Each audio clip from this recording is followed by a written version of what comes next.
Tahaks elada veel ajastul, kui vikerkaare taevas kohtamist võis tõlgendada siiski veel kui loodusnähtust, mitte ilmtingimata kui vasakpoolse sooideoloogia omaksvõtmise tunnust.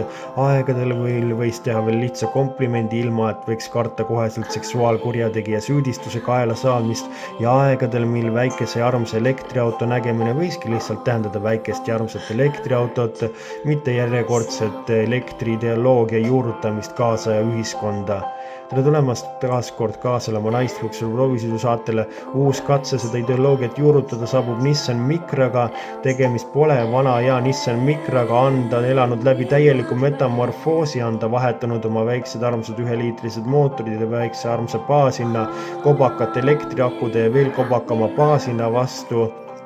Siiski on tema disain, annab justkui kujutust vanale Nissan Micra, nimelt need tulesöörid tulesöörides peaksid olema meenutus 2002. aastal ilmavalgust näinud Nissan Micra 3. põlvkonnale. Jala ja pearuumiga tagaistujatel on lihtne, sest et seda lihtsalt ei ole, ja pagasruum on tal 267 liitri suurune ja tuleb ära mainida, et tegelikult põhineb ta Renault 5-le, mis tähendab seda, et tal on temaga vägagi sarnane disain ja põhimõtteliselt kogu copy-paste tehnikana, ja sarnaselt eelmise põlvkonna Nissan Micra põhines tolle aja Renault Clio'le, olles jagades temaga platvormi. On tal olemas erinevad väljedisainid 3 erinevas disainis, kuid ära tuleb mainida, et baasvarustuses on tal plekkväljed ilukilpidega, justkui vana sümptom ikkagi vanadele tõelistele Nissan Micratele. Interjöör on paraku täielik copy-paste Renault 5-st, küll aga on olemas seal natukene erinevust, ehk natukene toonid on seal teistsugust. Lisaks on tal roolisambal olemas justkui käiguvahetuslabad, millest saab tegelikult reguleerida siis seda, et kui kangesti ta pidurdamisel energiat juurde toodab.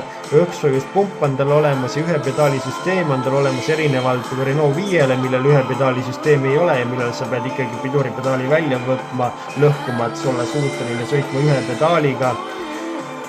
40 kW-tunnisel versioonil on tal 121 hobujõudu ja 300 kilomeetrit sõiduulatust, 52 kW-tunnisel versioonil on tal 148 hobujõudu ehk 430 kilomeetrit sõiduulatust, ja kiirlaadjas saab muidugi muinasjutuliselt teda täis laadida, kuid kodus tõesti tavalises tavalaadjas on ikkagi 20 tundi karmi reaalsust peale muinasjutu õnnelikku lõppu. Lisaks on ta niivõrd tark, et on ta suuteline, kui sa oled pannud navigatsiooni otsimaks lähimat laadimisjaama, viib ta juba oma akutemperatuuri täiesti ideaalsesse seisundisse, et olla suuteline laadijat kõige paremini laadimisjaamas vastu võtma. Ehk see kõlab ju sama usutavalt, et ennem sinuga kohtumist ma täiesti isegi mõtlesin sinu peale. Selline on uus Nissan Micra baashinnaga 23 000 eurot, ostke või ärge ostke. Selline oli selle korda naistluksele proovisite, selline on see Micra. Kohtume juba nädala pärast, selliseks kohtumiseni, liigelge ikka turvaliselt.